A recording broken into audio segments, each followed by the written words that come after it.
And welcome everybody to a Link to the Past Randomizer tournament. Here we are. It is semifinals time. Game number 1. GFE Schulzer. I'm Adirondack Rick.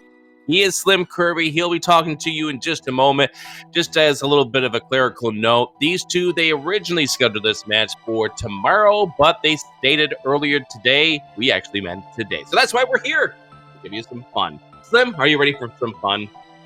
Yes, I am. We are here in the semifinals. We officially have less runners in this tournament than we have actual variations for these tournament races. It's really, really exciting. I'm really, really pumped to find out what's going to happen here with our Final Four competitors. All right, so we shuffled up the deck and we give these two runners the mode for this afternoon. Get ready for it. It's going to be Nick Boss. Awesome. So in addition to all the items we need to find to complete this seed, the bosses themselves will also be randomized. And they'll be randomized under the full setting, which means we'll have essentially 7 bosses, and then one of the bosses will repeat twice, I believe. Yep, the full boss shuffle as it is. Let's go ahead and quickly talk about these runners. Schulzer coming in as the number 1 seed into the brackets. Got a little bit of stress against the pairing with Chloe Prower. Got taken to the limit on that one. As Chloe Prower, I believe, if I remember correctly, had that 1-0 series lead before Schulzer reverse swept. Then defeated Jet. Moogle Charm had squeaked by P-Train in the last pairing, 2 games to 1 to set up for this pairing right here. GFE worked his magic against Zelga Disan in the last round. Wound up, you know, we talk about clown routes, and GFE made some calculated decisions and wound up beating off Zelga in the pairing there. One over Vortex of Doom, one against Big Dunka, one against Hydra Power. Round 1, we are underway. A nice flute to begin things off, Slim. Indeed, that flute is going to immediately give us a faster, more efficient way to traverse across the light world, especially in this early game routing. I can imagine that, yep, both runners are going to immediately head over to the Kakariko area so they can get that turned on, and also just check Kakariko in general. A lot of item locations there. And blow the flute too, which does absolutely nothing until you activate it in Kakariko Village. And so we both head together, side by side, to the Lost Woods. We're inside. We're going to pull the tree on the tier 1. Oh, that's a nice find. That is a tree pull that you want to see this early on. That's also a nice find. Yes, it is. Definitely would like to find the hammer early on as well. Would give us another check in Kakariko, but still good to have as a safety item as well as we check the bush crabs. That's even more bombs. Yes, it is. Unfortunately for GFE, wound up killing the crab when he wound up throwing that bush towards the right. Sadly, only could get 1 bomb off it, but it's good to know. Mm-hmm. And yes, we did mention that, we are playing McBoss. Obviously, the bosses will be randomized in the dungeons. But in addition to that, Map and Compass Shuffle is also turned on. And that's actually really, really important for this particular mode. We will not know what dungeon rewards the dungeons will give us, whether it's a crystal or a pendant, without those maps. So that'll give us that information. And the compasses actually have a pretty unique feature in this mode. Could you elaborate on that a little bit, Rick? Yes, if GFE would stop tooting his flute. And he's going through the semifinals with a song in his heart. He is not going to be stopping. Well, Schulzer has some reading to do. He does. He has some quaking to do as well. Or no, not quaking, ethering. Yeah, never mind. He can turn things to ice. Once he gets a sword, that is. Anyways, you mentioned about the compass mechanic. The compass allows you to go ahead and see what the bosses are of the dungeons by going to your map screen. But, of course, if you don't have the compass, you don't know what boss you're going into, which could get really interesting. By the way, that was Sanctuary Heart there in the back of Blind's hut. Mm-hmm. That is just one of the heavy Kakariko locations here. Going to check the well as well. Get some bombs, and I believe that's actually a vanilla bomb chest, if I'm not mistaken. And we also have a piece in the part in the back. Which is vanilla. That's Another not piece of vanilla, art. though. Neither is that, and neither is that. All right, well, vanilla left at 1. How heavy is an ether coin? That is a very good question. Like, you can get them from those tablets, so like you kind of expect them to be kind of like a hefty like medallion made of stone of some kind, but they do kind of just fall from the sky, don't they? Well, they do, but they actually do fall not lightly from the sky either, so I guess True. we really shouldn't be discussing the buoyancy of the ether medallion at this point in time, as we have a song being played for us underneath our voices. We do. We actually had 2 songs going on simultaneously. Yes, I know. By the way, as you notice, GFE is playing as the Geno sprite. What is Schulzer playing as? I don't know the exact reference, but I believe the sprite is called Drake, and it's supposed to be a dragon, I'm guessing. All right. And we're going to have Saber UX slip things over to Schulzer so we can hear some of that Mario Galaxy Kakariko Village music before he leaves town. And I believe on GFE's side, we have the Chrono Trigger MSU as well. So both players using some unique MSU packs, and both music packs that I actually really enjoy. Both those games have some really great music.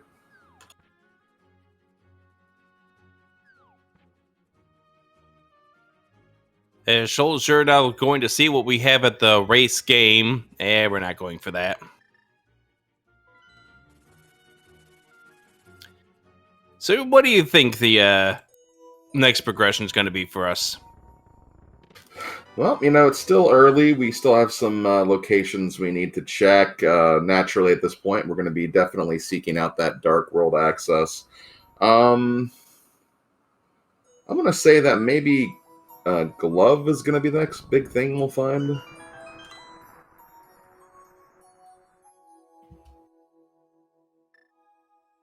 GFE is going to go ahead and find out that it's the shield, but the wrong way possible. Hey, Mood Pearl!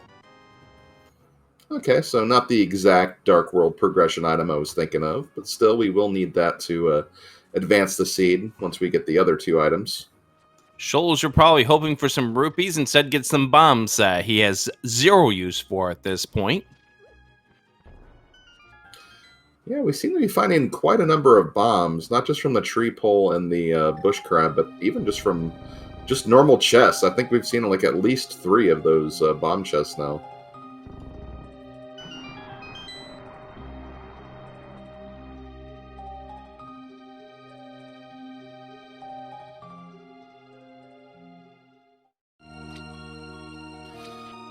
Looks like the only progression worth of note in Mini Moldon Cave was that bottle full of blue goo that will give us another check back in Kakariko.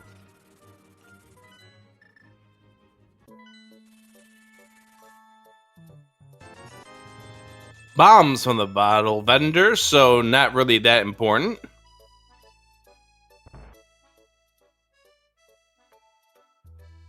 But we are also going to check to see what we have from Sick Kid. Well, nothing there either.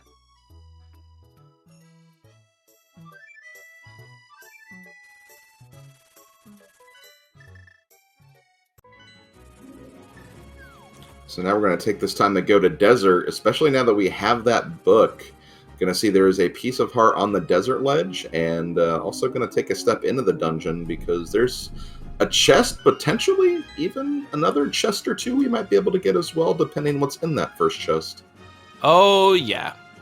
Let's go ahead and see what we have inside of this desert. GFE checking Ice Rod Cave, which is interesting, but not slow to get to with the flute in your arsenal.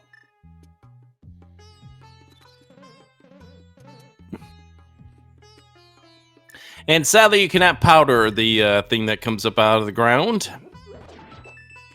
Sword for GFE. And we have a big key in the first chest in Desert that will give us one more item to look at. We can also take a look at what's on the torch. Just some bombs. Not going to be really too worried about that. So that means we are going to get the small key coming up here right now. Yep, and that will give us an additional 2 checks. Well, only one or two more items potentially. Well, it's map compass shuffle, so therefore 2 more items to find. Yeah, that's right. I know how this game works. Yep, and it looks like GFE is going to be joining right behind him. Yep, the only advantage right now for GFE is that sword that he pulled out of the Ice Rod Cave. Schulzer now heading over here, where this is going to get interesting because he does not have that sword, so he's going to be using bomb strats coming up here. Yeah, and as you can see, that sword will actually make these checks go a bit faster for GFE as well. And we wind up getting the mushroom out of that check. Schulzer walking out of here because we're going to be checking Agina coming up next. And they'll give us a chance to switch it back on over to GFE to hear how Chrono Trigger does their desert music.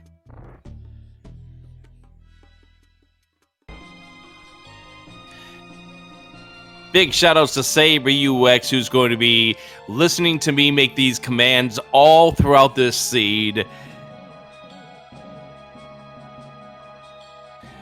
All right, Slim, what's going to be our next progression? I'm still thinking it's going to be that glove. I mean, given a glove won't really give us like that much additional stuff to do in the logic, but I think we are due for a glove upgrade very soon.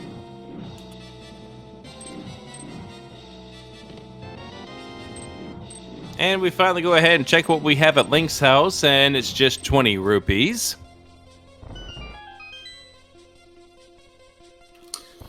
And with that newly found mushroom, we are going to go ahead and turn it into the witch at the potion shop.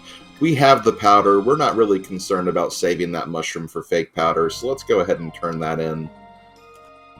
You know, that sounds like a very good idea.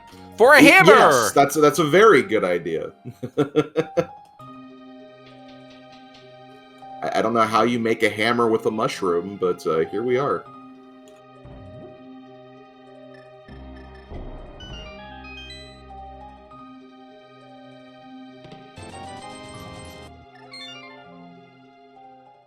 And with that hammer, we can immediately check the other location I was referring to. We can actually check the magic bat. Yeah, that should be fun. Let's go ahead and see what this magic bat has. Sprinkle a little powder. Be cursed with 50 rupees. I'd love to be cursed with 50 rupees. Yeah, that would be a very, very desirable curse. All right, Hyrule Castle is our next agenda for both of these runners, as GFE goes and visits the uncle, gives him his life savings of 20 rupees. Says something when a magic bat has better life savings than the uncle does. Mm-hmm. And the not so useless Turtle Rock compass. Mm-hmm.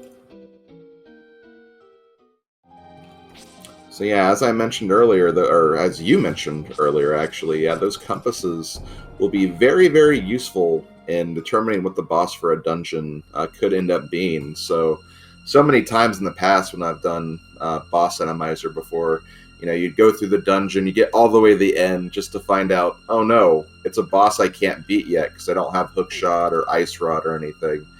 With those compasses, you'll be able to actually see what the boss is ahead of time and, you know, kind of give you an idea of, will I be completing this dungeon or not? And you can actually know about earlier before you get to the boss if you know you can't beat it.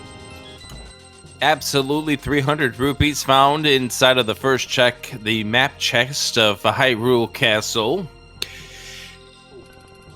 And it also helps you out with planning your magic too, because there's nothing like using up all of your magic in the rooms prior to find out, hi, cold stare, now I don't have enough magic to do you. Yeah, it's definitely a really great feature, and definitely a feature like we wanted to like kind of fixate for this tournament, because it was actually kind of a feature for a while.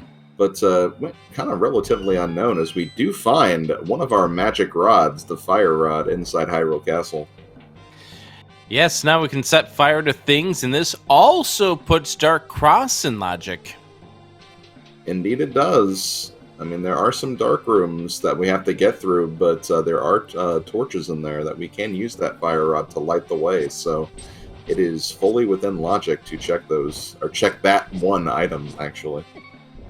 It's an interesting kind of difference between these two runners, with the fact that GFE has a sword versus Schulzer's hammer. And it looks like this is just a big old money cave down here in the Hyrule Castle. I mean, we did find the fire rod, but 600 rupees. I guess that will put Zora on the table when you do find a glove to put it in logic, or the flippers. Yep, indeed. So after taking a death warp, GFE is going to go down into the dark sewers to check this item that we have in here.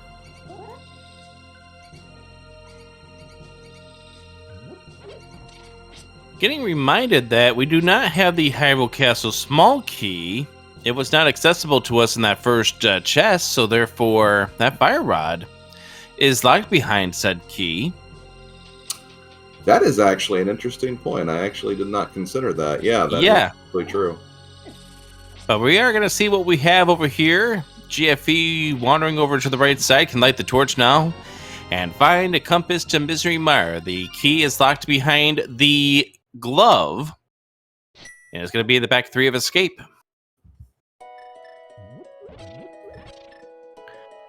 All right, GFE pulling up the flute. We are down to just a handful of locations at this point in time. We have the Eastern Sahasrara play, and we also do have the trip up to the mountain as well to see what we have over at Spectacle Rock. That's the only in-logic play that we would have in regards to that, since we don't have a lamp to free the old man.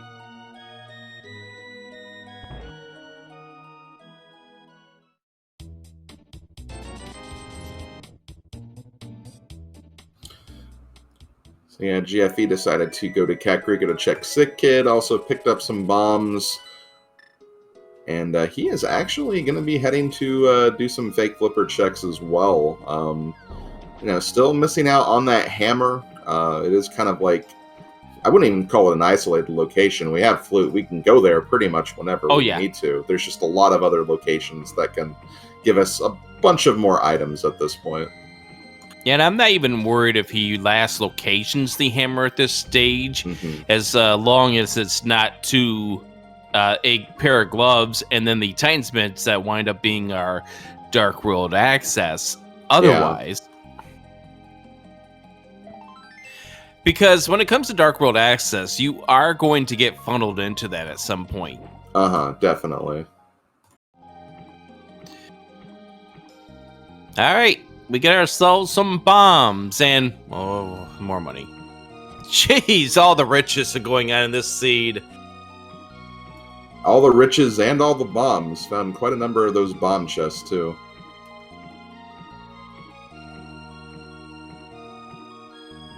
And we're going to get a mail upgrade over here on Zora's Ledge, which neither of these runners are going to be picking up. Yeah, I do not see that happening either. And so, therefore, we are down to Spectacle Rock, Sahasrara, and the checks that are available to us over in Eastern.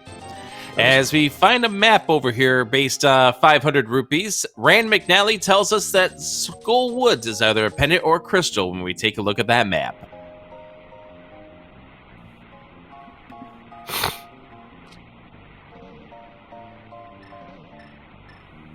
Okay, so now Schulzer gonna be heading up the mountain, gonna rescue the old man. Even though it's out of logic, it's a very quick dark room to get through. So, and you also get the save and quit point as well, which is also nice. Oh yeah, being able to save and start right back up on the mountain is a very nice thing to be able to do, because of the fact that you can just go to the old man, get your health refill, and then flute off to wherever it is that you need to do. All right, GFE starting at home, pulls out the flute, so he will be joining Schulzer back up on the mountain. Oh, no, he's going to get the hammer Or- first. Yeah, he's going to get his hammer instead. Now, does that send GFE back to the village to check the powder at this point in time? We know it's just 50 rupees. Spectacle Rock is the next check we're going to be getting from Schulzer. As we find some bombs up on Spectacle Rock inside the mountain. Did we go for that map? No, we don't.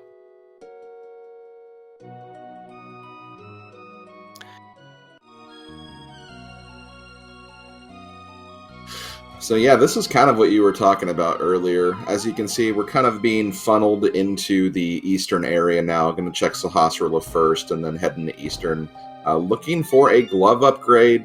Could also find a combination of the lamp and either another sword or a cape to get inside Aga Tower. Green pendant is going to be Turtle Rock. Of course it is. And the back three is a map for Palace of Darkness, a red rupee and a red rupee. So whatever it is that we need to do in this seed, it is located in Eastern Palace. Mm-hmm.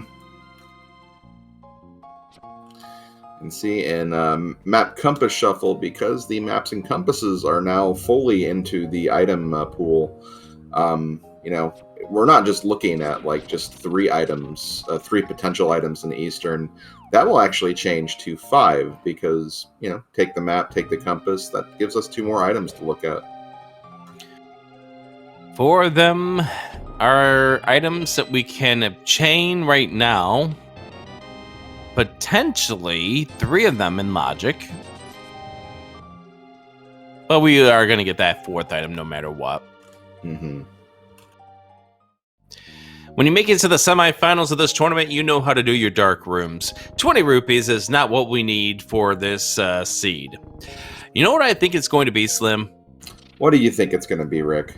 I think it's going to be that glove. And there is something in the back 3 of escape. Interesting. Now, obviously, the glove itself gets us the Dark World access. But I think there's still something in the back 2 of escape. Well, that's true. We know that small key is going to be there. But we Hook actually shot. get the hook shots. And that is going to change Schulzer's play here. Going to dip out of Eastern and go back up the mountain. That just gave us the entire east side to work with. That gave us Tower of Hera as well. So definitely using that. And you know, in game number 2, game number 1 against Zelga, that was a case where that hook shot, being in Swamp Palace, GFE got that hook shot and said, "Nope, I'm out of here. I'm gonna check the hook shot checks now." And that was what led him to the victory. So I wonder if Schulzer doing this was a counter to that play. Now GFE is continuing on. Ooh, interesting.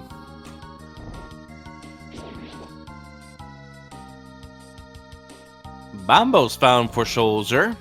We do not know what our medallions are going to be at this stage.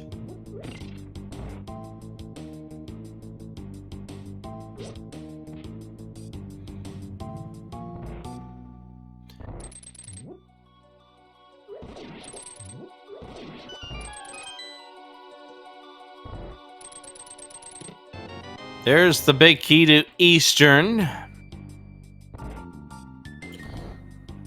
Did not find anything in Paradox Cave. 7 items, nothing. My goodness. But I mean, we still have Tower of Hera. We still have we have another cave up here too. I don't know what you are talking about, Mr. Slim Kirby. I could explain it. I could go like round and round in a circle, or you know, a spiral of some kind. But you know, I'm not gonna put us through that. Thank you. Because I don't know what you're talking about. How could you? Yeah. Oh, hush. All right, Tower of Hera for Schulzer. 4 items, which we all can get all 4. We find ourselves the big key early on. And GFE, final check of Eastern. And it's the mat to this dungeon, and it's a pendant. Well, that does give us some, some knowledge here, so I'm not going to fully discredit that. GFE, you can't finish this dungeon. You can't finish this dungeon. That is right. Yeah, this is boss shuffle. This is not Randomizer. And he just realized it. Yep, I think, yeah. Well, he's still... He's grabbing this magic and then getting out. He's getting his magic back. Fair enough. As we find the Palace of Darkness compass over at the big chest, we find the key. GFE about ready to float back up to the mountain.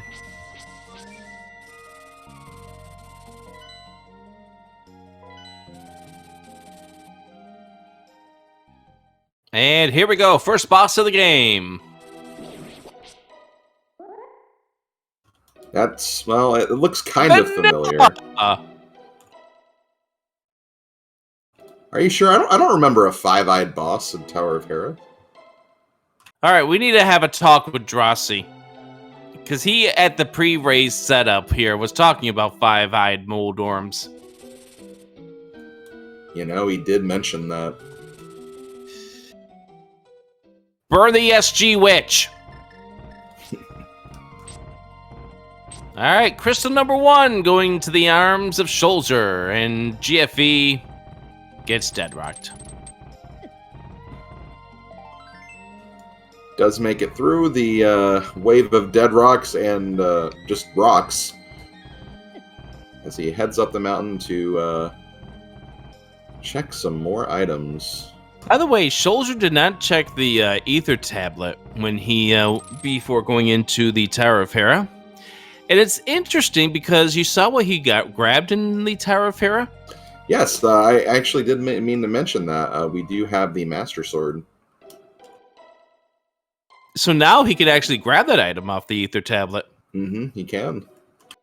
Without having to double back there. And there's something else kind of significant about that Master Sword as well. It does put us... Oh, sorry, go ahead. I don't know what you're talking about. It does put us potentially one step closer to an Agaseed. Ew! Why would you do that to our runners? Hey, I'm not the one that rolled this one. I didn't do it. It's a compass to Ganon's Tower, the most useless compass of the game. Indeed. Now, where's Schulzer going to next? Well, he's going to check the ether tablet. He's got the flute out. Oh, okay, no. He worried me with that flute. He worried me with that flute. I got 2 more checks we need to make up here on the mountain before we do that. And inside the ether tablet, we have the cape. Oh, gosh. All right, so bump Spike Caves in logic. Yeah, that's true. No, it's not. It's not. No, it's not. Yeah, no glove. You're right. I am one of many runners who have played this game, got through the end of Spike Cave. Oh, that's right. You got to lift the rock. Yeah, and that's like the worst time to find that out too. Literally, it's just okay, I made it to the end. Dang it. And then you feel sheepish. Yeah, because it's not something you think about. It's really you don't think about that until you actually get there. All right, behind this cave, I have no idea what it is. Is our glove? There it is. That's it. Ag is dead. Everyone, goodbye. This seat's dumb.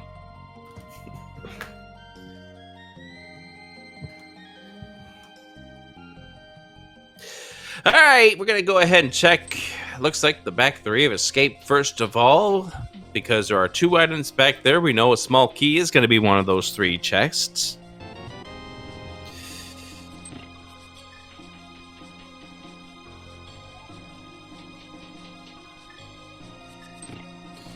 chat is actually making a good point. Aga technically is not dead. We don't know what's on the lumberjack yet. There could end up being an item there. And we get nothing out of this. We get the map to the Turtle Rock, which we already know thanks to Sahashwala as our green pendant. Yeah, that unfortunately is not going to give us much. And I didn't realize that Schulzer did not check this on his way back through just a moment ago. So he is now going to go ahead and get the whatever was there. GFE having an issue with the Hera pot, and now it's just going to go up the stairs the vanilla way.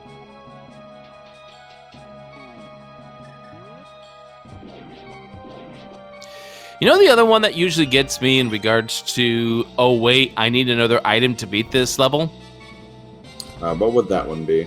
Ice Palace when you find it in Cross Keys. Oh, yep, that is another one. You do need that glove for the very, very end. Mm-hmm. Get to the final floor there, get ready to drop into Cold Stare, and oh yeah, that's right. Yeah, I kind of have had that issue before with Hammer as well, because, you don't need the hammer to get into Ice Palace, but there are 2 sections, including getting to the boss, where that will become a factor. And funny enough, that's both sections that need the glove, too. Yeah. Oh, yeah, that's true, yeah. What is with these fast map checks? How can you check your map that fast and know what everything is? I do see that we have a Thieves Town crystal, though. It looked like Pod was one of our 5-6.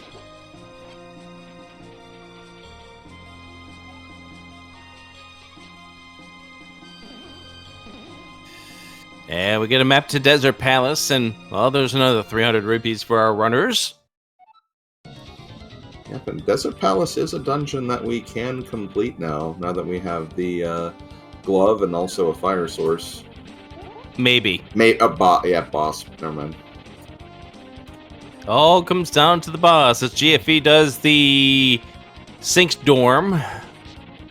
Misery Mar being the other of the 5-6.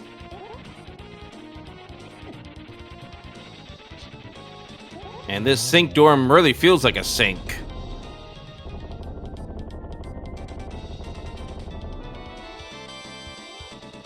If anyone cares why I'm saying Sink Dorm, sink is the French word for 5.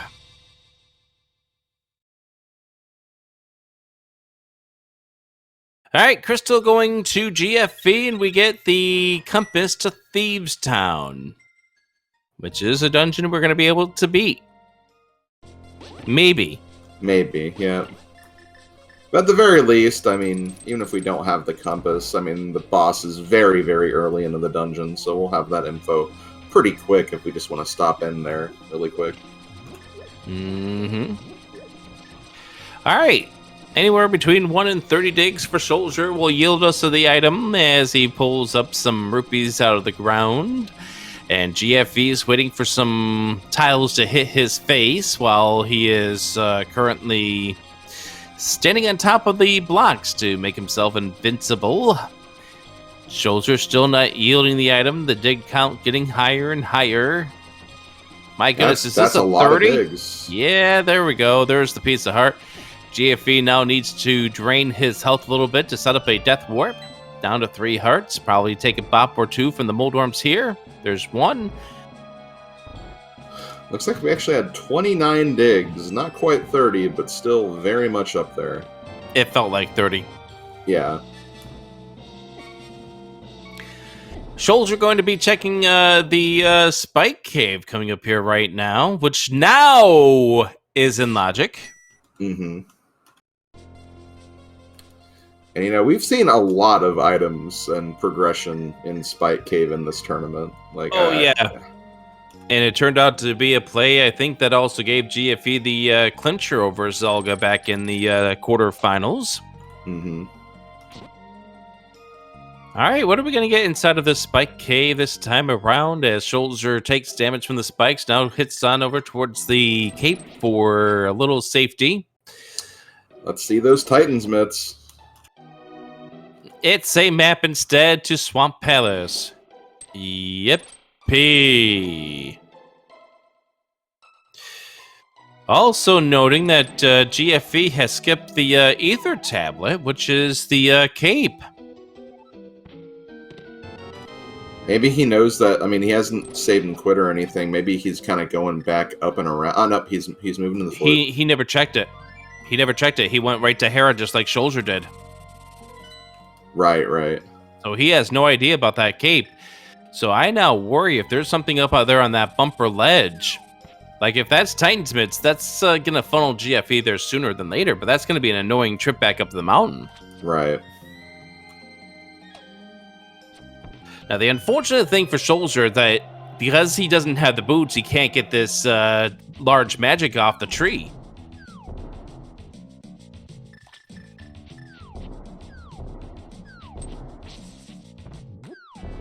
But we are going to go into Skull Woods where we can get ourselves a nice large magic refill.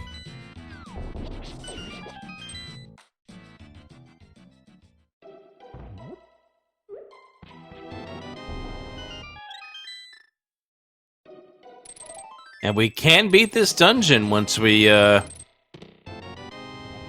well, yeah, we can beat this dungeon, because this is one of the dungeons that Trinex can't be at. Yeah. It is Argus. Ooh, and this can be kind of a rough... Yeah. The Argus is one of the bosses that you don't want to see inside of here.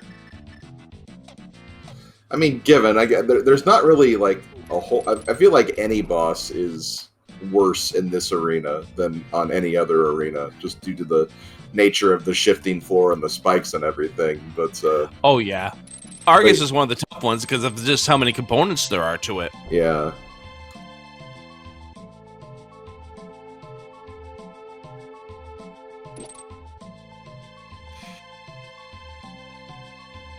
GFE checking the pyramid. Went in a different direction than what we saw from Schulzer. Probably hoping to get something big from a low percentage play coming up here that Schulzer would otherwise be making.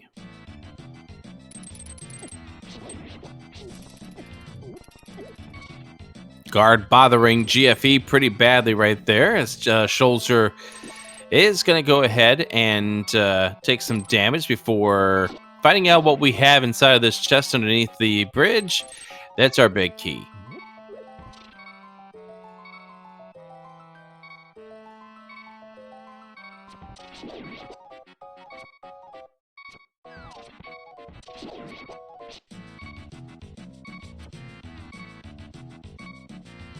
Yeah, our tracker noting how we won't have a helicopter. Helicopters are fun. They are. I think that's the funnest fight in Randomizer with Skull Woods because of the fact that the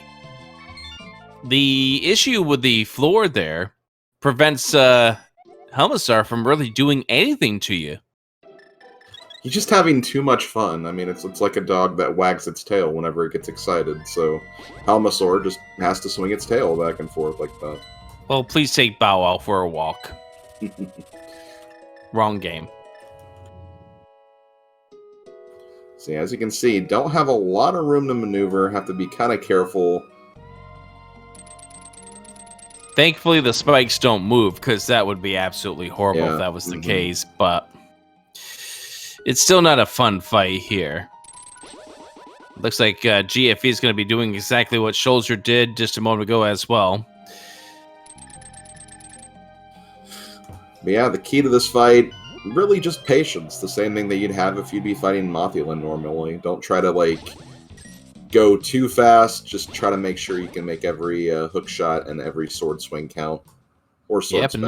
And now you can go ahead and switch over to the Fire Rod for a little extra damage if you can. Nice final hit there. I have no idea how that worked out there for Schulzer, but it did. We get ourselves the compass to Ice Palace, and we get a crystal for our efforts.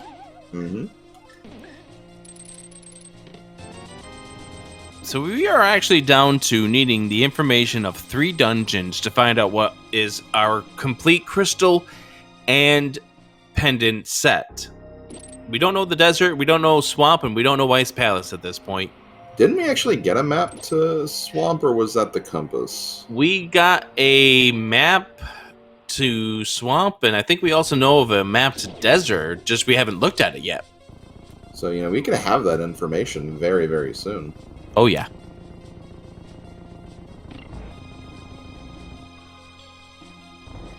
And that's another thing about the boss fight here in Skull Woods. Sometimes if you, have a right hit, you can actually have the boss take some extra damage on the spikes, too, right? Mm-hmm. Yeah, that's exactly what one of our chatters here, James FNX, was mentioning there. Mm-hmm. That may have been the reason why that Argus went down as fast as he did, was because of some spike damage. That big key leading to a small key, so GFE will not have any routing issue because of that.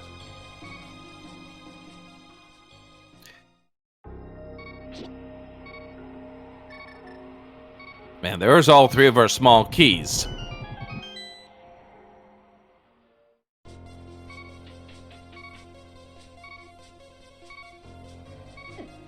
Nice timing there for Schulzer.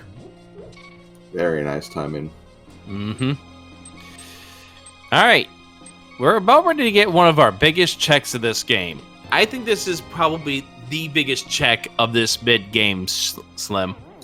Yep, that's very true. If there is something on Bumper Ledge, we know that GFE will have to go back up the Death Mountain and grab the cape from the Ether Tablet, which is not information that he actually knows either. But it's 10 bombs.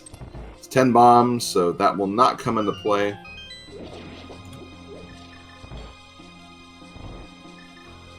And just as a note for everybody watching, this is game number 1 of the semifinals. The semifinals are a best-of-3 format. All the rounds are best of 3.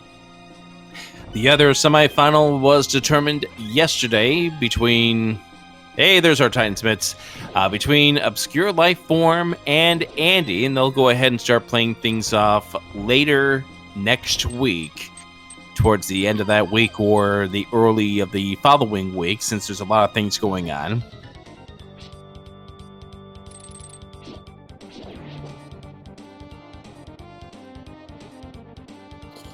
Yeah, but these are the 4 names you will be seeing for the remaining weeks of this tournament. Yeah, for the remaining 3 weeks of the tournament, because the 2 people who don't make it to the finals, they get to play in the bronze match. We get ourselves a Mothula coming up here in the boss arena for Thieves Town.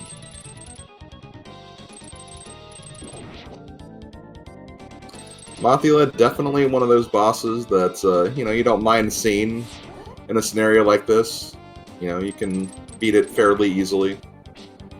You have a lot more room than you would have normally, in like Skull Woods, for example, so...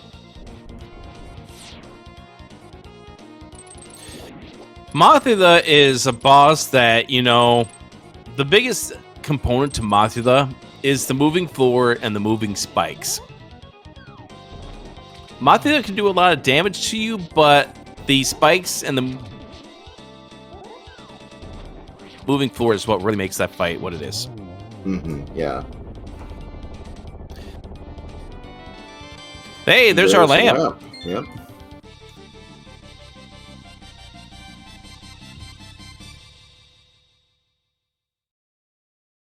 And we're going to have our tracker save Ryu X switch things over to Schulzer as we get the Thieves Town music sound now.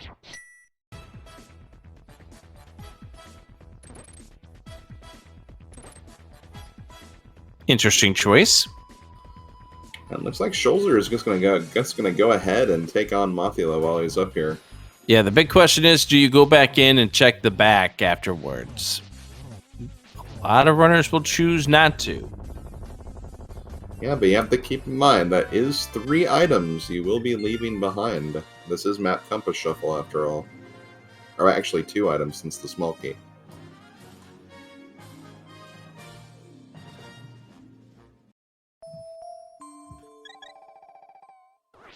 And there is crystal number 3 for Schulzer, as we now will depart those items.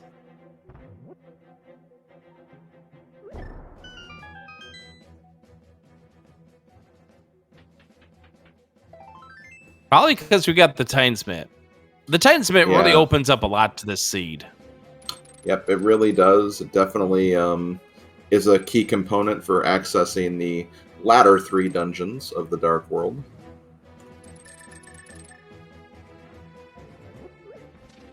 But we're obviously not done just yet. We know we need the bow. We know we need the Cane of Samaria. We may need the mirror. We haven't found out that answer yet. Technically, we need the flippers. Technically, yes, we will. And we say technically because either swamp or ice will be our final pendant. And, well, you need the flippers to get into one of those. Mm-hmm. Well, you need flippers to get in both of them, but you definitely need flippers to get into one of them. All right, so GFE is going to be getting the news here about the 10 bombs up there on Bumper Ledge, and Schulzer is going to be doing the mirrorless breadsmith chain. Thankfully, the flute will kind of, make this not too unbearable, and we do have the Titan's Mitt to easily go back to the Dark World up here as well, So GFE is about to pick up his Titan's Mitts over here at the Sea House. As Schulzer now going to go ahead and turn in the breadsmith, find out what riches he has.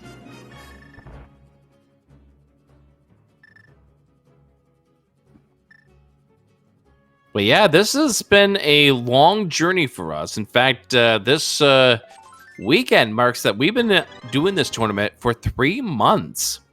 Indeed. And it's good to see that we're getting closer and closer to determining who is the 2022 champion. And deserts are our other pendant, so we do need the flippers. Yes, we do. That will make swamp and ice both crystals. Yep, and we definitely need the flippers for swamp because, well, there's no way you can bypass the flipper requirement to get into the first section of swamp.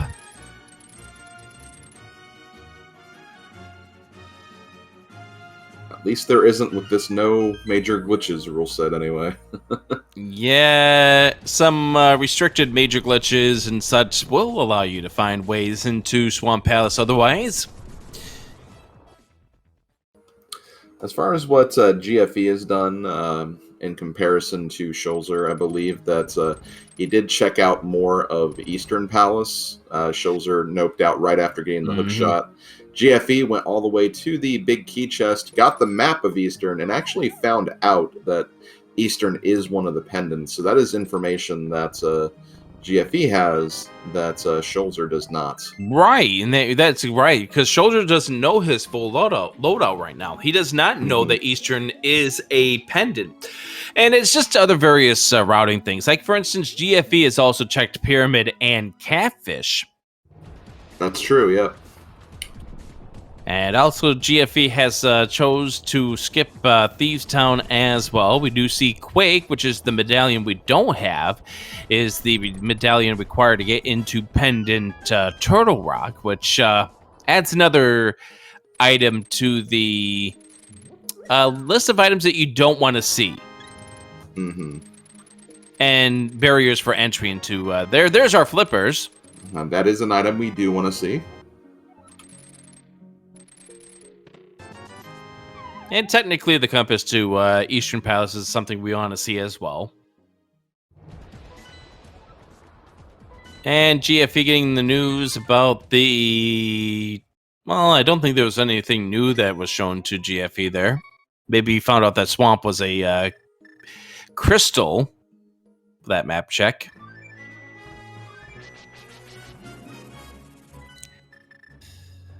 All right, Schulzer now fluting over to 6, and we're going to see what we have over at the Mire area. We might be able to get in, but we can't finish this dungeon just yet. Yep, we are missing a red cane for that, as we find out... It's Bombos. Bombos, so we can at least get in there. So we're going to check out Mire's shed first, and maybe the key is underneath the doorstep. That's red, but it's not the red we're looking for. And Schulzer says, no, I don't want to take a chance on the Mire right now, so I'm going to leave.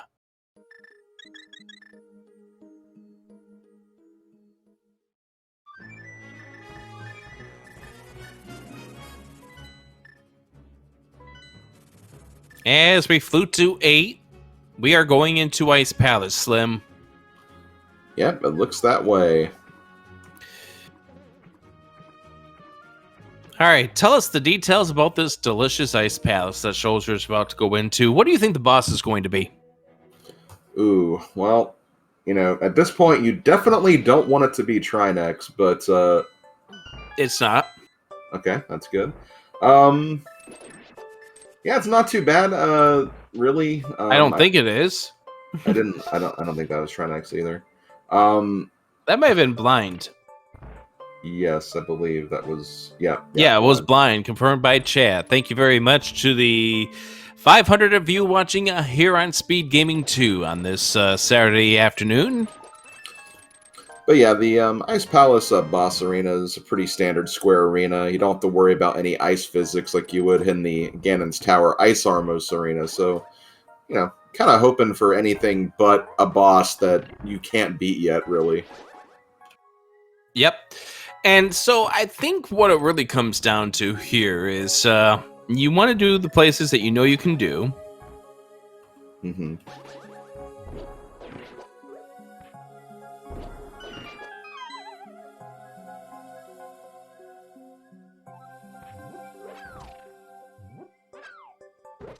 And we get to see the Ice Palace bomb jump, which is a thing that used to be a thing a lot more back in the day. And yes, it is blind. I double checked. That is true. With the Cane of Samaria, you can perform a minor glitch called Icebreaker that can actually be used to kind of skip the entire drop-down bomb jump room and also the conveyor belt room and also these other transitions, which does kind of make routing through Ice Palace and Randomizer a lot more convenient because you get those 3 kind of isolated chests on the right side early, and then you can just knock out the other chests as you're heading down to the boss. Schulzer making the way over towards the right-hand side of this Ice Palace. Will GFE make the same move that Schulzer made in regards to this dungeon?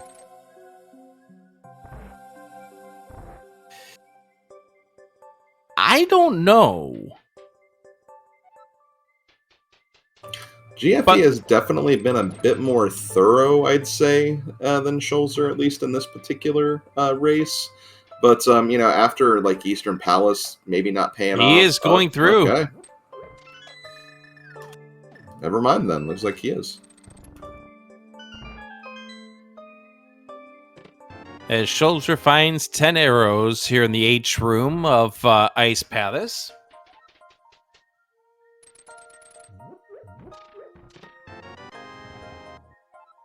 Get a map. We already know that information from the bomb shop. Yep, that's exactly what I was going to say. A map that we do not need. As Schulzer now continuing on. There's our mirror.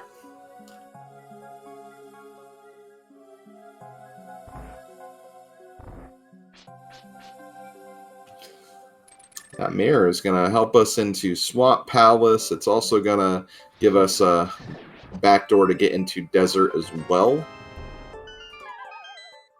If we need to do it. Oh, well, yeah. That's fair. You have a little less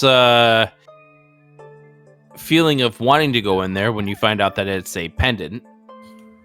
Yeah, I just didn't remember who had the particular knowledge of that or not.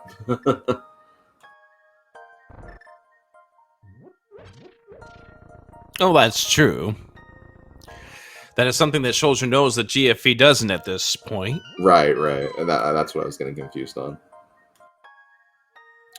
All right, blind, which can get a little annoying to keep on script because of the fact that this, unfortunate for GFE, by the way, nothing downstairs, nothing through the second section of Thieves Town. So Schulzer is not going to be penalized for missing out on the other stuff that was inside of this Thieves Town, as we do know that the big chest is going to be containing the key. Mm-hmm. Yep. And technically, we need the cane of Samaria to defeat Ice Palace. Well, thank God for minor glitches, huh? Absolutely. But, you know, using that knowledge, like, I mean, couldn't Schulzer theoretically kind of use that knowledge to his advantage a little bit? Knowing that, like, okay, so the game kind of expected me to have that before beating Ice Palace, so... Right, but the problem is that that mirror was well before that, so therefore... Oh, true. You cannot exclude a lot of things out of that list of things that could be where the red cane is. GFE is going to give us a new look that we haven't seen by way of the purple chest. Schulzer only did half of this chain.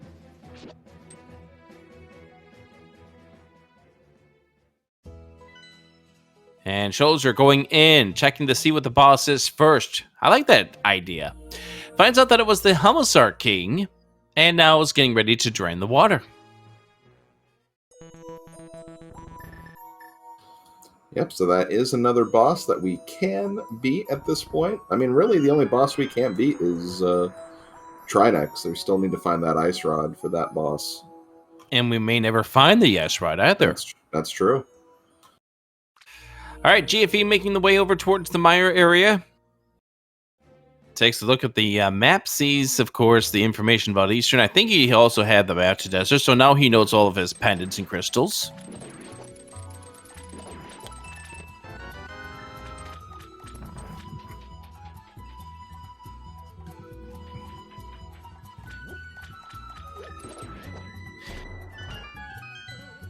Schulzer now going inside, and we're going to find out what's inside this first chest, and that's the wrong cane.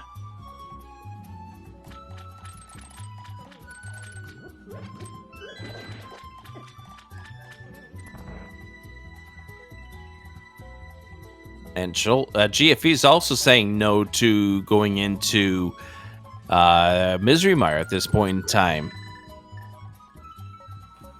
So he is heading back up the mountain. He is going to, get some information. Going to find out that he cannot enter Turtle Rock right now, which is good since it's a pendant. But we'll also grab those flippers as well. Yeah, especially since he doesn't have the Cane of Samaria at this point in time, nor the Quake.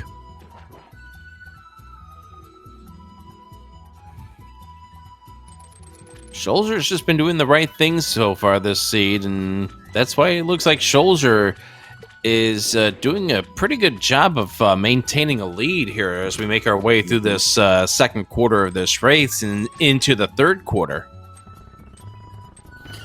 Yep, GFE's checking the ether tablet.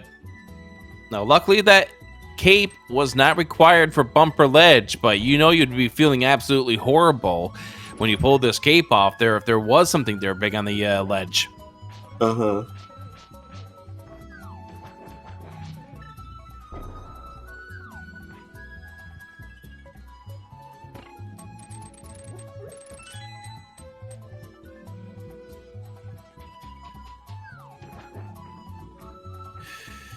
Chat is bringing up that Schulzer skipped Iced Tea. And did we find, like, both of the small keys inside Ice? Yeah. Then, I might say yes.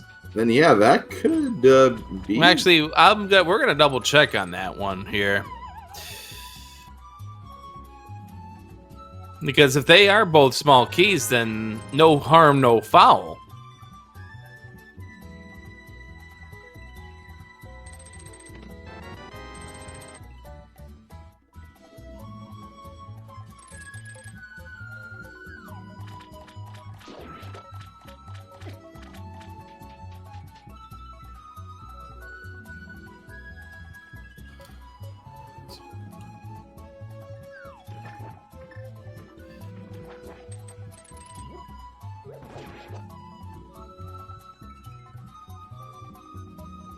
Oh, both keys were found. There was one in the big chest and the other one was on cold stairs. So that is a potential problem. So, yep, there could be a potential item that could, honestly sway this race in the other direction if that does end up being something. Mm-hmm.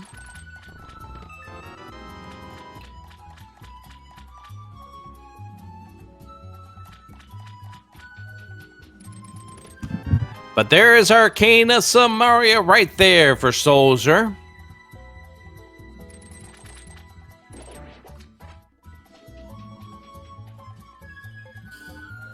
So at this point, we are looking for the bow. Still don't really have any knowledge in regards to if Ice Rod will be necessary yet. And the thing with the bow is that there are two of them. That's true.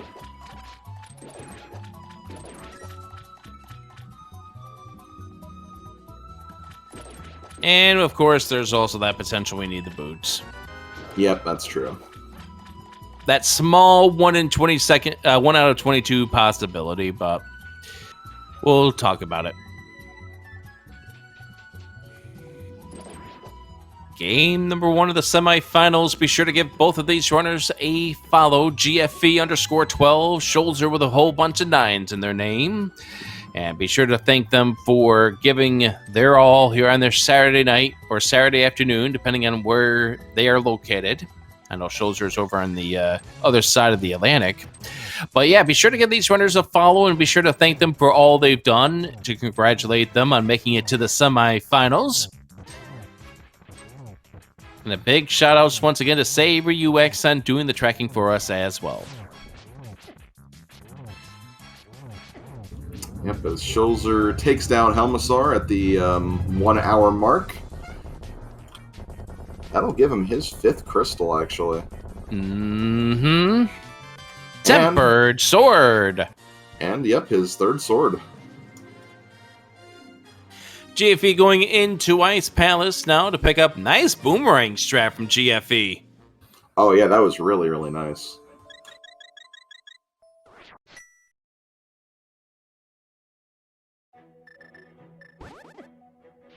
And you know the fun thing with the ice rod is we may not need it until we are climbing GT. Yeah, that's true. That's true. And see, like, when we get to Ganon's Tower, like, that compass that we found, that won't give us the boss information for that dungeon. Oh, yeah. So you can find out where Ganon 2 is. Whoop-de-doo. Yay! As we get a map that we really don't need anymore, the Tower of Hera, which we beat well over 40 minutes ago at this point. Mm-hmm. As we ask Saber UX, our talented tracker, to slip on over to the audio of GFE so we can listen to the great sounds of Chrono Trigger Ice Palace music.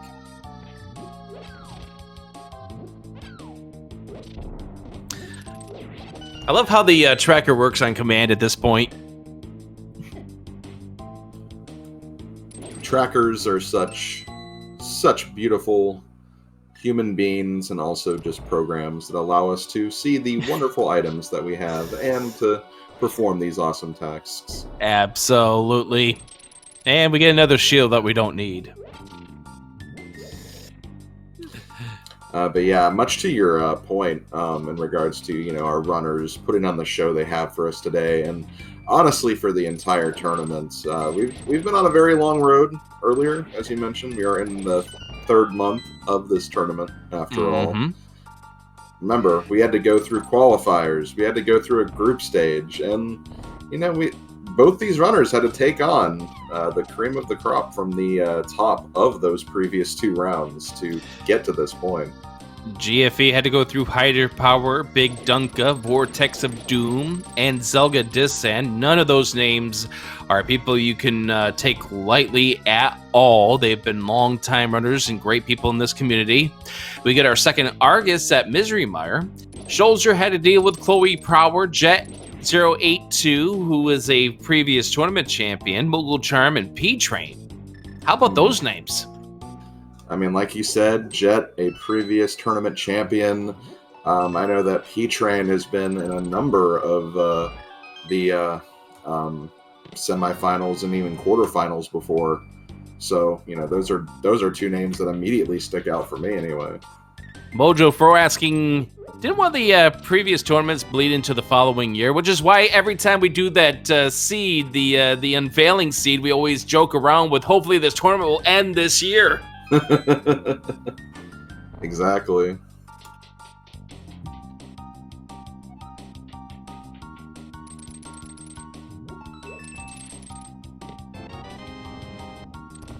Well, generic internet commenter, go for it. Go for it, and I will gladly say that on air for you. Generic internet commenter. In that case, you're always commenting first. There's our access to Turtle Rock, by the way. That's an item. That's an item that unlocks some checks for us, for sure. All right. And GFE is going to check Ice-T. Okay. This is going to be an important check coming up here in just a moment. Just like the same thing when Schulzer checked Bumper Ledge. GFE, this check is going to be important because GFE needs something to get him back into this tournament match. Mm-hmm. And you mentioned earlier, there are 2 potential bows in this seed. This could end up being one of them. Here we go, Ice-T! Close. Just arrows. Close. It's the other tool that you need with a bow and arrow. But that is not what we're looking for. I mean, it could have very well been the boots, which unlock a few checks as well. That's true. Yeah, it could have been the boots. Could have been a useful tool that's made for digging as well. Really, if, there are people who are inquiring about what's got GFE so far back, and it's just been routing choices that have not turned out in his favor. Mm-hmm. Like, GFE made some wise decisions and lucky chances that turned out in his direction in his series against Zelga. Just, they haven't worked out here against Schulzer. Mm-hmm. Yeah, and the 2 big things I can think of right now is that, Schulzer made the decision to skip out on what else he could have found in Eastern Palace once he found that hook shot. And, once he beat Mothula in Thieves Town, decided to not go back in for the remaining checks there, too. So, GFE just being a little bit more thorough is definitely a contributing factor to this lead, but... I can look at this at 3 different directions at this point in time, as it looks like Schulzer's been trying to set up a spooky. So I can look at this in 3 different directions. First was the Eastern play, where Schulzer noped out after getting the hook shot. The second was GFE choosing to do Catfish as well as Pyramid Ledge, which is something that Schulzer hasn't touched at all. And the third being the entire dip of Thieves Town that didn't come out into GFE's favor either. Yeah, right. It was checks that another day, these checks are going to be playing into GFE's favor, and he will be doing well as a result. Just today, they aren't.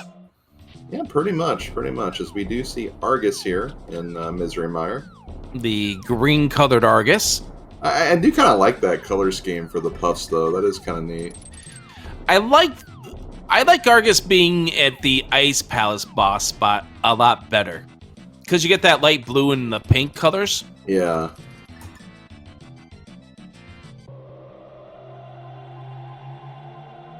All right.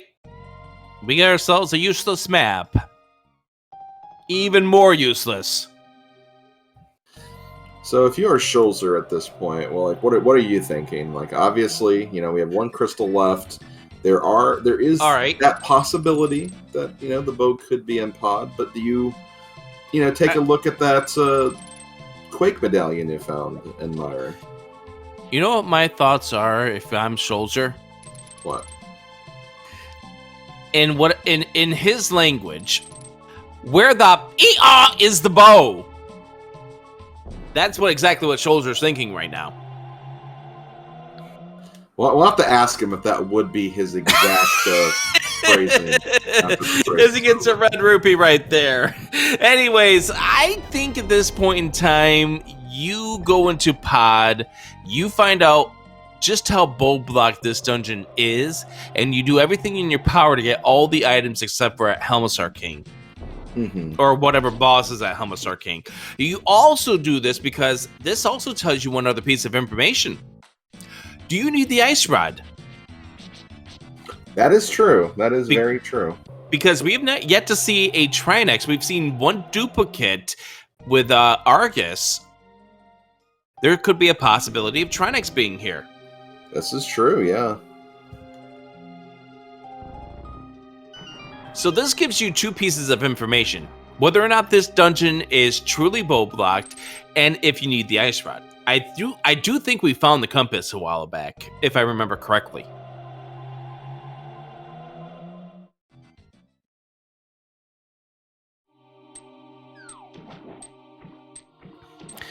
And as our tracker Saver UX is pointing out, there are 4 bosses we haven't seen, and those are the Armos Knights.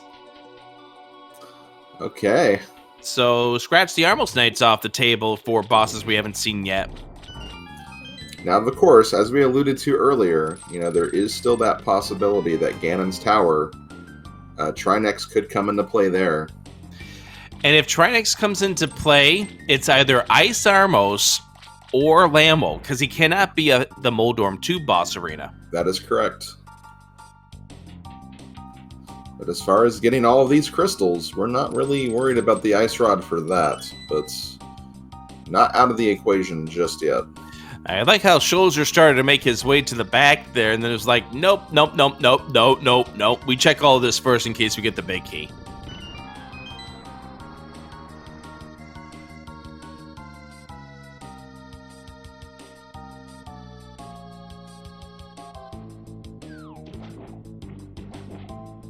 GFE trailing Schulzer at this stage. Schulzer just been very, very lucky with his checks, efficient with his checks as well. And you have to be with some good execution to get yourself into the semifinals. Both of these runners are great runners.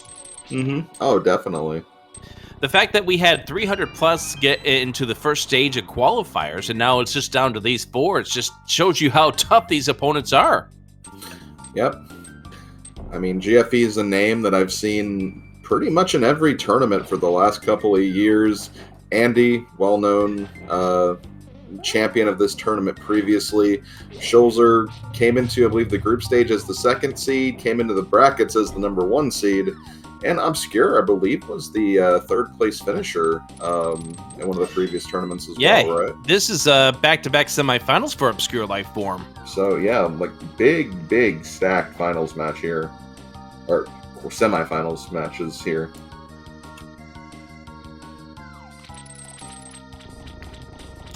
There is our big key to the Palace of Darkness. And you're right, there's a lot of great talent in this stage of the tournament. And it's a great pleasure to be broadcasting it for you here on SpeedGaming 2. And we hope you can stick around and watch this tournament until the very end. We are down to the final 3 weeks of this tournament. With a maximum boots! Ooh, boots! And Harmless Hellway. Got to go... to the pit! Nice bonk. Alright, that was not planned. We'll chalk that up to just general excitement over finding the boots. Got to go bonk, as Power to Mario says.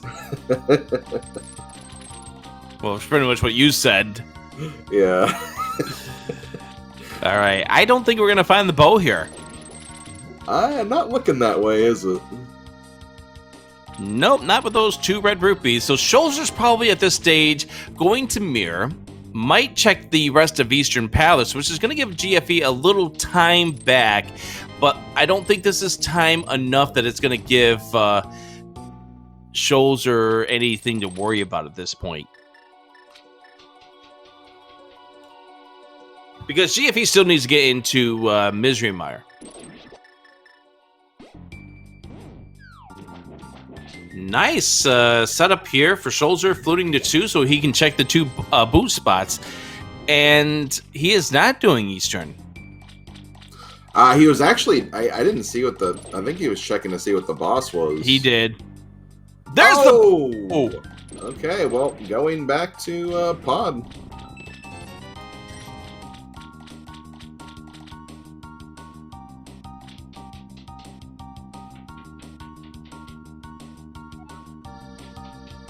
He's left his portal right there, so he's going to have the fast way back in, too.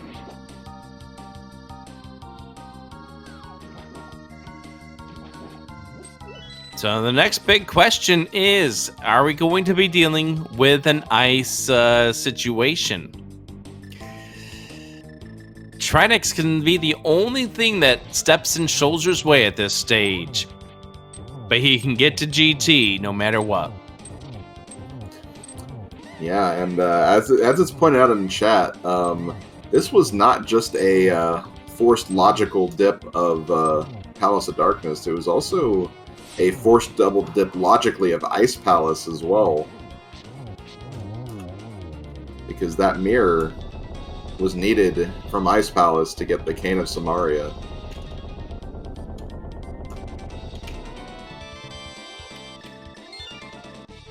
I know we don't normally do yes or no questions, but I think this time the yes or no does warrant it.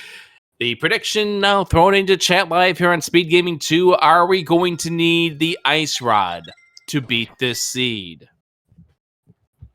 There are still 2 potentials for Trinex. Ice Armos at the big keys behind them, or Lamo 2. Yeah, and there could be even a possibility that like Trinex could be one of our double bosses as well. I don't think we have the full information there either. Only duplicate we've seen so far is Argus. GFE gonna go ahead and check the checkerboard first as Schulzer gets ready to face off against the Armos Knights.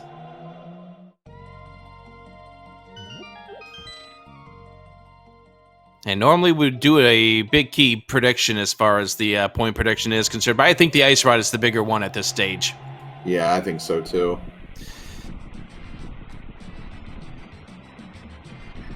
And there it is for Schulzer. Crystal number 7. And with crystal number 7 means the entry into Ganon's Tower is now available to us. So Slim Kirby, give us the details. What are people putting numbers in chat? Well, there are 22 locations inside Ganon's Tower where that big key can be. So, just for fun, we like to have a little guessing game here where we think or try to predict what number location we will find that big key at. Slim, where do you think the big key is going to be? Well, let me say this. I'm going to go with 8. 18. Oh, I see. So you're just going to add 10 to my number and just... I was thinking behind Ice Armos, so... Oh, okay, fair enough. That's the reason why I went with 18 this time around. Actually, 18 would not be behind Ice Armos, but screw it. I've already said 18. I had to stick with my number. You heard it here, folks. We're sticking with 18. Well, yeah, have you ever gone through life where you changed a number and all of a sudden that was the number that wound up being the winner? I can honestly say that I have not. Never? Not even in days when you've played Mario Party or something like that? Nope, I just assume I'm going to get an 8 every single time. Okay, I guess I'll give it to you.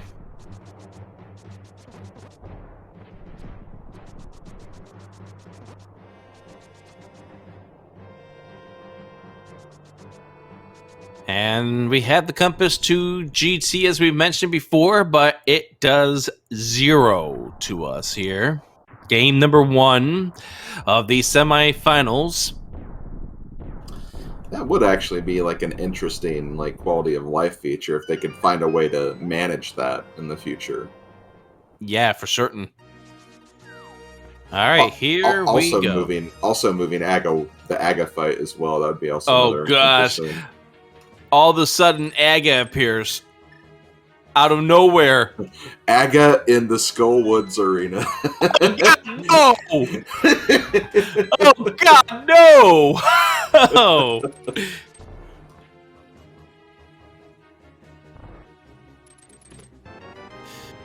As we got a small key, a big key. There it is. What if that last chest in that room had the ice rod? Oh gosh! All right, if we are going to see the ice rod be required, it's going to be at Lamo 2. That's true. I don't think chat really cared for your request for Aghanim being at the Skullwoods Arena. How about we put it in the goo in Misery Mire? That would be interesting. Would force those those vertical placements as opposed to the horizontal ones if he did appear in the top right or top left.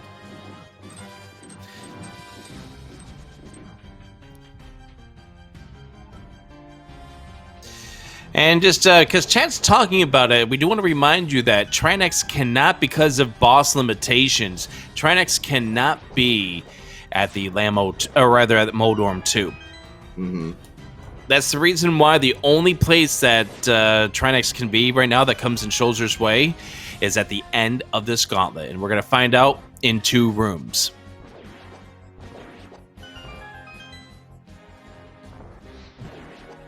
All right, here we go.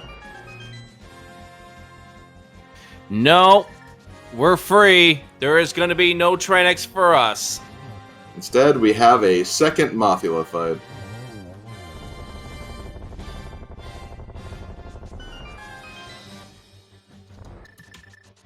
So, for those of you who answered no on the needing for ice, well, congratulations. You will win all your points.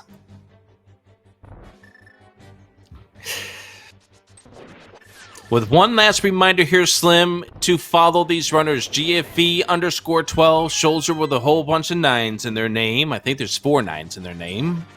Be sure to give them a follow and follow them along as they continue their quest for a link to the past Randomizer Tournament Championship. We should ask Schulzer if that's like how he actually introduces himself, like Schulzer with a bunch of 9s at the end. And not how many 9s there actually are.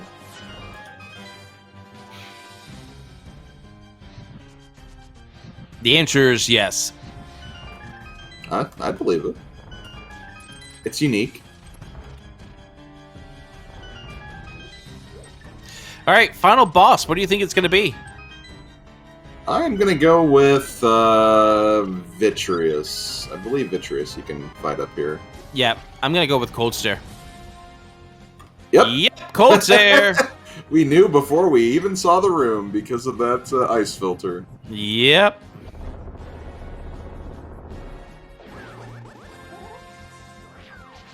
Oh, Schulzer missed.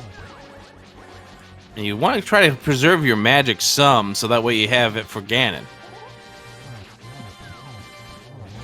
Does trap one of the puffs on the right side. It gets some nice double splash damage there, too. Yeah, it's a great double right there. Getting a little bit too much damage here. But we'll be able to survive the fight. GFE finishing off with the Misery Mire. That would have been a great thing for Schulzer if that refilled his health, but sadly that was not the 4th piece. I wonder where that other bow is. That's the other question I have. Well, I think Ganon might have the information for you when we get to that point. So. Oh, he will. It's just going to be curious. I'm going to actually say not GT, although we didn't see a whole lot of GT. I'm going to say that it's going to be over at Turtle Rock. Yeah, I was actually kind of thinking the same thing. That's the one dungeon we've not seen any bit of in this seed. So, bound to be something in there. So GFE's going into the Palace of Darkness. That is where the boots were in Harmless Hellway that led to the bow at King's Tomb. That's the one bow that we know of, that is. Mm-hmm. All right, Agate 2 down for Schulzer. I think if you're Schulzer, you grab this fairy before you drop into the Ganon fight. But no, he's going all in. All right, well, he's going to go for it here on 2.5 hearts. Here we go. Rick, did you bring any food? Ganon was hungry. Don't want to leave him hanging. I'm sorry, the bait was in Zelda 1. Oh.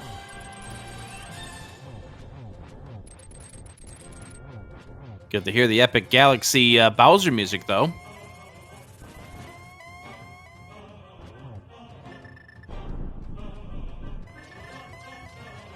How great this music was when you got to hear it for the first time. Oh, Super Mario Galaxy is like one of my favorite music compositions of all time. It's fantastic. That was an interesting bob there for Schulzer. Yeah, I wanted to, get rid of those sword beams. Oh, that's fair, yeah.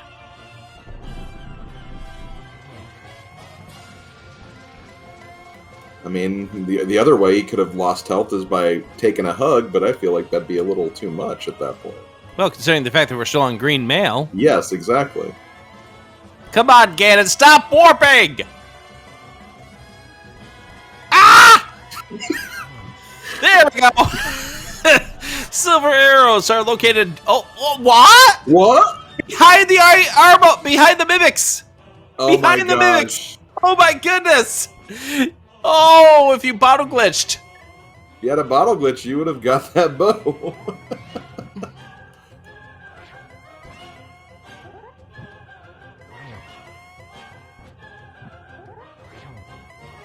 Hilarious seed here. Oh, Schulzer missed the torch right there, but he's fine. Here we go. 12 spins to win for Schulzer to get a 1-0 series advantage here in this best of 3. Yeah, and I think by the time GFE grabs the boots, he may get the information that his opponent has finished the seed. Mm-hmm. And there it is. Schulzer has got the 12th and final spin on the Ganon and is 1/2 of his way to a berth into the championship. Get your GGs in chat for Schulzer. Very, very nicely played. A sub 90 here in the boss Randomizer.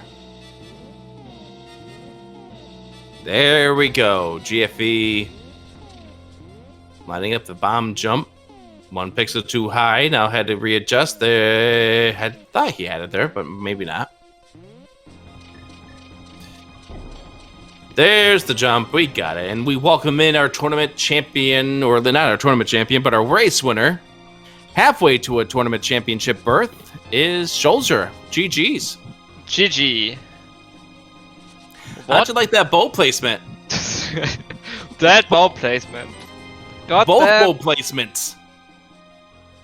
I don't like progressive bows, and this is exactly why. But yeah.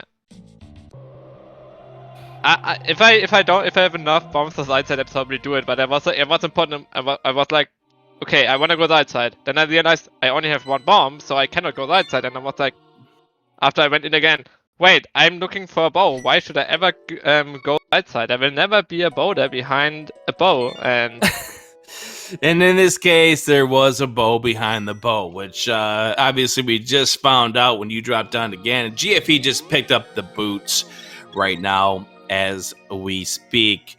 Just came down to efficient routing in this case. You had the better route, and as such, you now have a 1-0 series lead. Your thoughts about the seed as a whole? the early game went pretty nice. Like it was a little bit risky to go for an early Desert Palace dive, but I felt like I have a flute, I have book, maybe I don't find boots early and can get something out of there, and then I immediately got hammer and was like, yeah, this is already nice. Then I got fire out of Hyrule Castle, was like, you could technically skip this before you go into the into the dark world, and that would have not been huge, but good advantage. And then I went up the mountain, cleared everything. Dasuke those gloves basically besides Bag of Escape, but I don't think that one was in logic at that point. I'm not 100% sure. And felt pretty good at that point. Started pre-clearing the other Dark World stuff, and after I got mids, I think I pretty much hit the gods out. Like, the only thing you could have done better is at any time go to bot, grab your boots, grab your bow, and yeah, do Ice Palace for a mirror that leads to Cane and Swamp Palace. So I felt nice and stayed at full clearing the entire seed, and did the defensive pot play to one, know the boss in pot, so I know if I need the ice sword or not, and second, just to avoid any dumb bow shenanigans in pot. And oh boy, was there bow shenanigans in pot today. Oh yeah. So I do want to ask this question. As you're making your way through the mountain after getting that hook shot out of Eastern, at what point were you starting to get nervous that the potential of you leaving something behind in Eastern Palace, how much was that lingering? Not at all. Like, it was one item in Eastern Palace versus the entire, in logic, versus the entire mountain, and I expected something to be there, so I wasn't surprised getting that glove. So there was our sword that we never found. On pad. On pedestal. Oh gosh, yes. But yeah, that was a smart move, and that was part of what started the difference between you and GFE, is the fact that you bailed after getting the hook shot, which was something that GFE did in his quarterfinal match against Zelga, and it worked out well, and it worked out well for you here. It just came down to he wound up doing Catfish and Pyramid Ledge early, and he wound up doing also the basement of Thieves Town plus the attic of Thieves Town, which yielded nothing as well. Yeah, I would have done that if I never find mids in Village of Outcasts. Then I'm at this point, I'm like, I have to go into Seeds now. But with mids, I was like, I have still perp just laying it out there. I can go back, and if it's only 2 items, I have the mountain, I have maybe existed dungeons to clear. I don't want to waste that time now to go into Back of Thieves Town. And that was what I was thinking there, was in regards to you, maybe the Mitts played a role, because the Mitts opened up a whole lot of things for you at that stage. But you did it. You now have a 1-0 series lead on GFE. With another win, you're in the championship finals. So what mode would you like to see for Game 2? I would like to play Inverted Keys at some point again. It's been a while since I played it last. I think it was the first game of the brackets, and then it never showed up. Then I had a lot of Heart, Ambrosia, Seeds, Keysanity. But yeah, I would like Inverted Keys, but I'm okay with any other mode as well. Because I like all the modes. All the modes have like a different spin. I like this mode, especially because you have that weird balance between, do I want to go to dungeons? Can I beat the boss? Which in that seed was not that much of a problem, because we could beat like any boss after it felt like 15 minutes.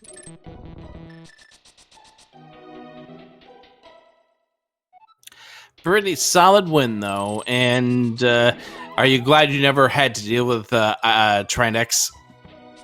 Yeah, I did the defensive play of checking Eastern Palace for the boss, and so I was Dynex, and at that point I was like, I can probably be a little bit more aggressive in GT at that point, but I was also, I'm probably super far ahead at this point. Like, I almost hit the god on the seat. Like, there was like 1 or 2 things you could have done better, I guess, but a 126 is almost, I would say, unbeatable if you not go for pot early. On our end, we did not even see what the boss turned out to be of Eastern. I don't know how you were able to see it so fast, but I didn't even see it pulled up. I know you did take a look at your map, but yeah, getting that knowledge, I can understand you making the play to run up the tower, and with only one remaining Trinix in the potential pool, it's better odds. I can understand that.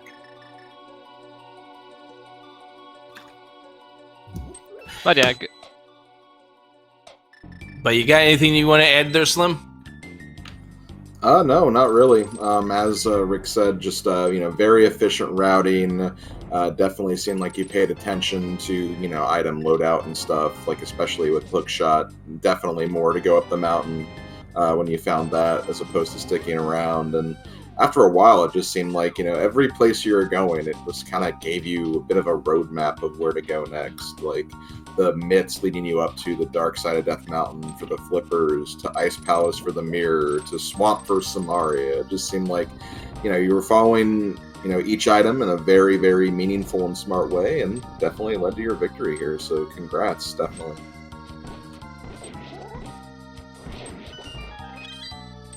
Yeah, skip sometimes work out.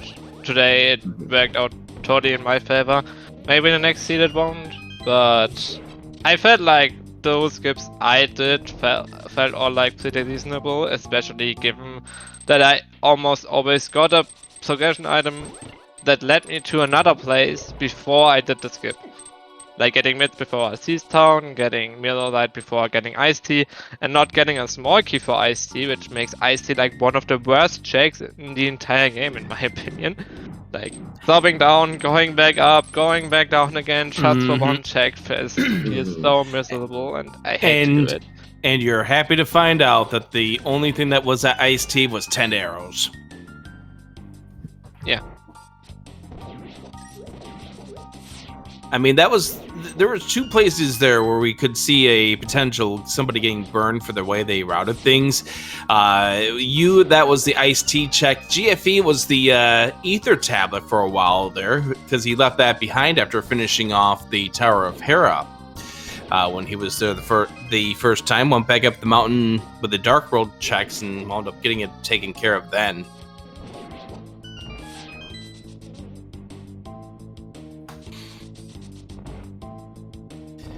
But yeah, definitely a solid effort there, and GG's to you, and congratulations, and we'll see what winds up happening in game number 2 when you 2 get that on the schedule coming up here after both of you take a little bit of a break this week. Yeah, it's probably gonna be next weekend, like time zones are a thing, and I think we are probably like the furthest away you could be, almost. So it's gonna be next weekend, most likely. Let's see if I can maybe get the champion. Maybe I can advance to the championship in the next game. I hope so. Game 3 is always the most nerve-wracking. But yeah, I did good skips, which saved a huge chunk of time in the end, and it worked out. Sometimes it doesn't, and you need luck to get this far. Luck was always on my side so far, and I hope it continues. Well, yes, you need to have luck to be on your side. That's definitely the case with a lot of these races, but you definitely need to have skill, and you showed a case some good skill here in this race. So GG's to you. Thank you. GFE climbing the tower, heading over here, about ready to deal with the cold stare coming up just next. As we begin to wrap things up here for this match, we will be looking out for Obscure Lifeform and Andy to be scheduling their matches coming up here, but we do know that Andy's got a few things going on as well, so it's probably not going to be until next week at the earliest that we're not going to see that pairing come up on the schedule as well. So in the meantime, we do want to remind people that there's a bunch of daily races and ladder races and whatnot if you need your Link to the Past randomizer fix.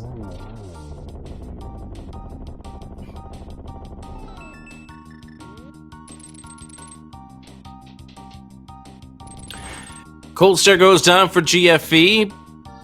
One unfortunate thing is that GFE is without magic, but I think he's got himself enough in a bottle somewhere. Yeah, I believe he bought a potion. very early on when he was collecting the hammer.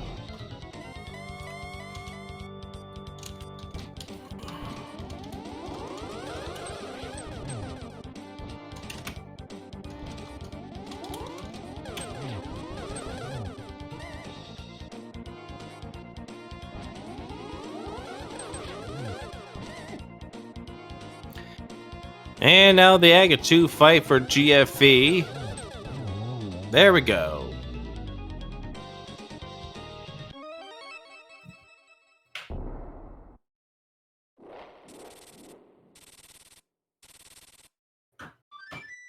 And now the flute away as we get ready to go into the Ganon fight.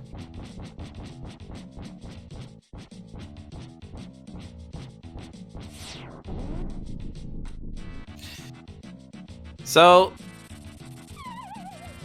it's been an interesting seed here for what is our semifinal match. Hope you've been having fun there, Slim Kirby. Yeah, it's been quite the match and quite the interesting mode. I always like seeing boss shuffle. Honestly, the first boss shuffle seed I got to actually commentate in this tournament, so that was fun to not have inverted keys for once. Sorry, Schulzer. Blame Slim for you not getting inverted keys tonight. It's fine. I think, like, over at the start of turning, I was like empty boss. I'm not a big fan of the mode, but I think after playing it a bunch, this is probably my favorite mode after inverted keys. Nice. It's definitely a lot better than the full-out Randomizer with the rollers all over the place. And why did that thing change into 1,000 muggers? I miss Randomizer. I'm missing it's not here. I somehow don't like map combo shuffle because it feels like the bad side of key sanity, but with boss shuffle, it takes a good spin on it. Also, this Ganon warp here after the third hit had to be very annoying. Could you please stop, Ganon? Stop, please. I know. And then you get the stupid hint that the elves are in part. And for the piecing of the cake. Also, yeah, was your reaction to where the bow was, is where the hee-haw was the bow in your language? After you're done with Meyer? I was just shaking my head. Okay. So, in visual form, the answer is yes.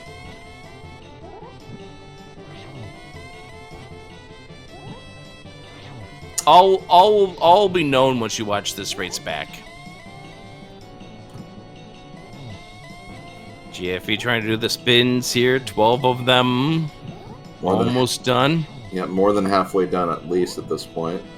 And I think we got one more. Yep, there it is. Get your GG's in chat.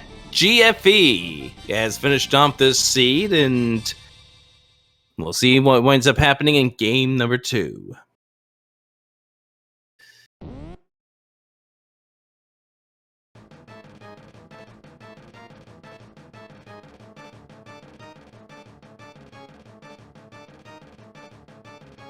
Yeah, but Magic Bat only had 50 rupees. So he didn't have you all along. Triforce checks lies. GFE, hi. GG, Schulzer. GG. Can't beat the perfect route. It's hard.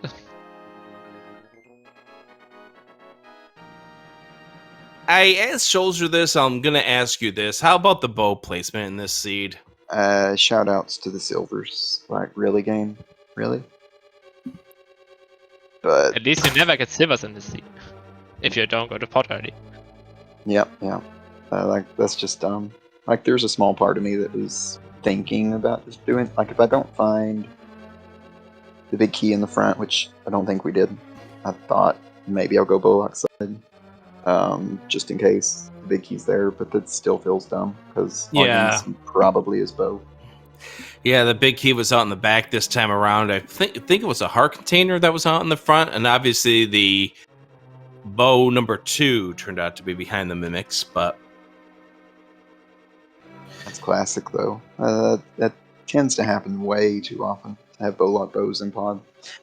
I don't know. This seed didn't feel great. Like, I kept making extra checks that just nothing paid off.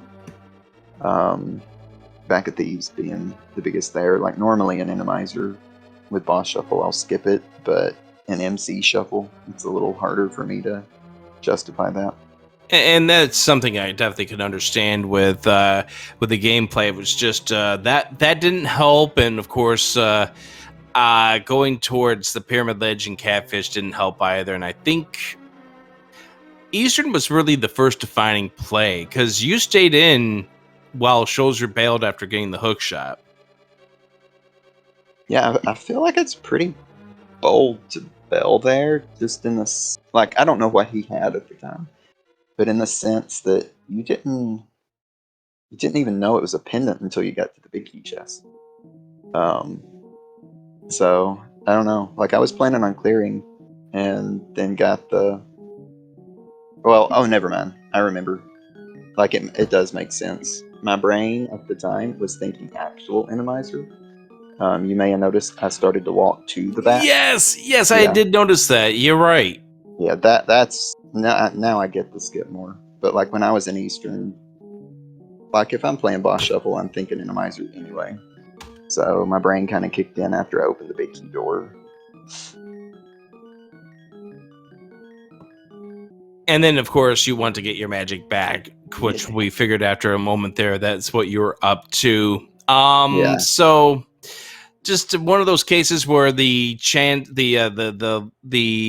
plays did not work out for you in this case, but you have a chance to bounce back in race number 2.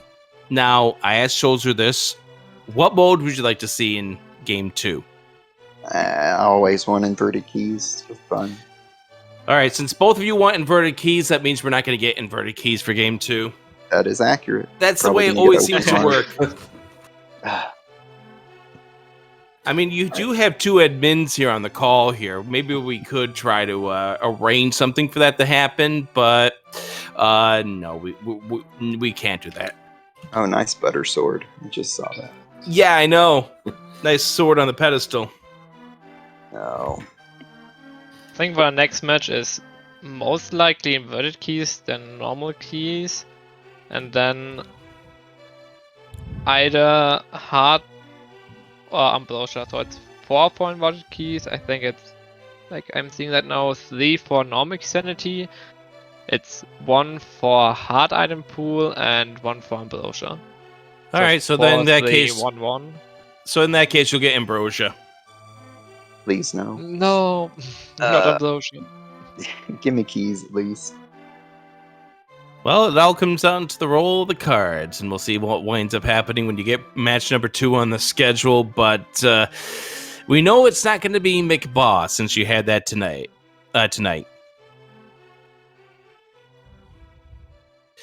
All right. Anything else, Slim? Not really much from me. GG to both of you. Good luck on your game number 2, and I hope you get your inverted keys. I mean, it should theoretically work. Neither of you are P-Train, so inverted keys should be on the table. Well, in that case, let's give them inverted keys for game number 2. But again, it comes down to how the cards roll out. Yeah. But be sure to give both of these runners a follow. They had a great run for your entertainment here on SpeedGaming 2 this afternoon. GFE _12 and Schulzer 9999. GG's to both of you. And good night, or good morning, or good evening, wherever you are. Bye-bye. And on that note, we do want to thank our tracker for the whole entire run here, Saber UX, for clicking the buttons, making the things appear for today. You did a great job. Slim, you also did a great job. Thank you, Rick. I think you did an amazing job yourself, and had a lot of fun calling this race. I mean, I have fun calling every race with you. It's always a good time. And yeah, it'll be very exciting seeing how the rest of this tournament wraps up. As we mentioned before, don't have really the next match on the schedule, and probably won't for a couple of days. But, you know, we have a potential maximum of 11 races left. I think the number is like 7 minimum. So, you know, still got some races left to go, and it should be fun to see how the rest of this tournament wraps up. Yep, indeed. Now, I will tell you that there is some good news out there, especially for those of you who are getting tired of hearing my voice over the last 2 races. You won't get to hear me for the next race because we'll have 2 fresh new commentators on for whatever turns out to be our next match on the schedule. So be on the lookout for that. But yeah, be on the lookout. Just keep an eye on the Link to the Past randomizer schedule, also the SpeedGaming schedule. And when the next matches do get up on there, we will let you know here. So thank you all for joining us. I'm Adirondack Rick saying thank you for joining us here for the Link to the Past randomizer tournament. And Slim, I'll let you have the final words. Thank you very much, Rick. Pretty much the same thing for me as well. Thank you to everyone for joining us for this race. It's been a blast, and we will see you guys next time for the Link to the Past randomizer main tournament, semifinals, into the finals. See you guys next time.